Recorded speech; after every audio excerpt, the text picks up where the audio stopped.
Hello everybody and welcome back to the Almighty Collection. So, this is my first full-length new comic book day video. I'm going to start with the books that I picked up this week, and then, as promised, I'm going to review the books that I picked up last week. So I picked up 3 books this week. The first being Superboy, The Man of Tomorrow. And I didn't actually pick this up for the Superboy book.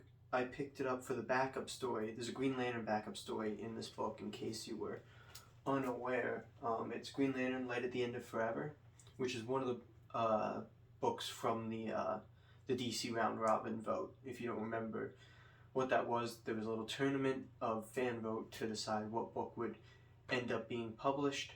And one of them was Green Lantern Light at the End of Forever, which is a backup story in this book.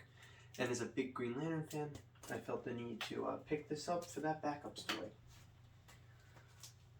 Next up, we have Tmnt Armageddon Game Alliance number 6. Now, I'm pretty behind on the IDW comics, or at least the mainline IDW comics. I'm caught up on, everything Last Ronin, Saturday Morning Adventures, Nt Usagi, which we'll talk about in a second when we get to the reviews from last week. But the mainline book, I am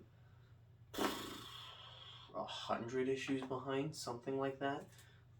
So it's going to be a while before I can actually read this book, but start picking them up now, and then when I'm caught up, I'll be able to read through them. But then the final book, this is the book that I was most excited for this week, Exo Manowar Unconquered number 2. The first book, the first issue I should say, was fantastic. It was really good. I think it was a step up from the 2019 series, I want to say. The series written by Dennis Hopeless. I don't remember when that was. I think it was 2019 when that started. That was a 9-issue series. I think I enjoyed it more than most people did, but I found it to be a little bit rushed. I think that the 9 issues was not enough to do what they wanted to do, and so a lot of the finales to the arcs, I think the first one's like 4 issues long, and then the arc after that's 5 issues long. I thought the finales were a little bit rushed. This book does not feel rushed at all, at least from the first issue that I read.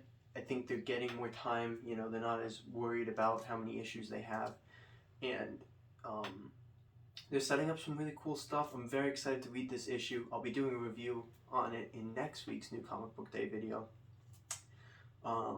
And the art, that's what I wanted to mention. The art is phenomenal by Liam Sharp, and it's so good. At least it was in issue 1, and I have no doubt that it's going to be just as good in this issue.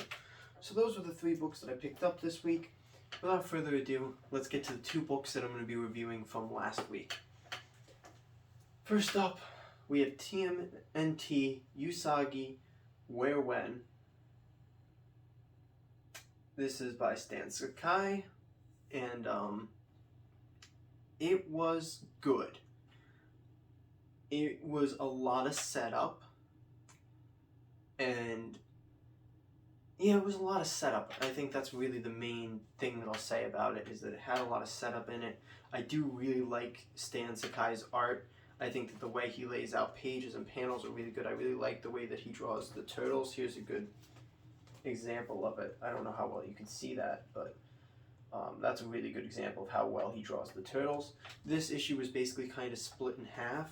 The first half being Usagi stuff, and then the second half being Teenage Mutant Ninja Turtles, and then setting up for them to kind of collide in issue 2.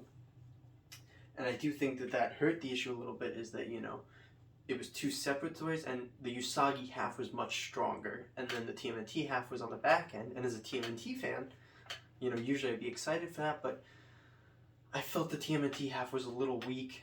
The characterizations weren't really there. It felt like all 4 turtles were mostly kind of just acting the same.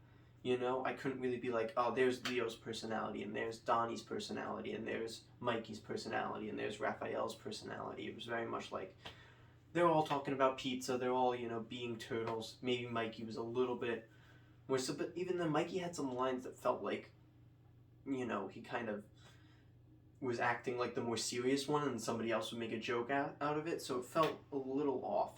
The only person who I thought really got some characterization in this issue in terms of the turtles was Donatello. He got, you know, because it's so easy to do, you know, he got his machine stuff, and he got his, you know, oh, okay, I think I can do this, and then we'll get there. But even that's not super strong characterization, but it was just enough to get him separated from the other turtles. That being said, it's the first issue. I'm not going to go too hard on it. I do think it was very good. The Usagi half was very good, and I mean that makes sense. Usagi is Stan Sakai's characters, so it makes sense that that was, you know, he was stronger with the characterization on that half. But it was really good.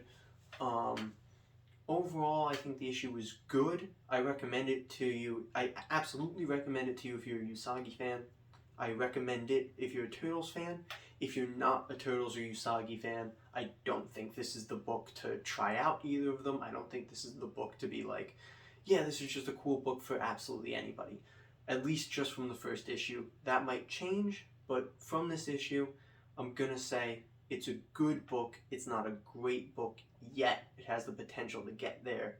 And yeah, so it's a recommend if you're a fan of the properties, and I'd say give it about a 3 out of 5 stars. The next book I'm going to be talking about is Superman Lost #2. So now when I picked this up last week, I hadn't read issue 1 yet, but now I have read both issue 1 and issue 2, and having read both issue 1 and issue 2, I'm going to say, I'll keep holding this so that I can like show it off, but I'm going to say that issue 1 was better, but they're both very good. Like, they're both very strong. I'm very interested in them. The art's good, the writing's solid. I really like the panel layouts and kind of the way that they play with the pages. Issue 1 was really good. It had a scene with the whole Justice League, which was just great. There was some really, like, the pacing of the series is pretty good, especially that first issue. Is it went, you know, you were just flipping the page and you were like, okay, this happened and this happened and this happened, and it was great and it felt good and it was easy to read. This issue was also easy to read, but I don't know if I'd say it was as well paced, because it really felt like it was biding time. You know, it really felt like this is issue 2 of a 10-issue miniseries.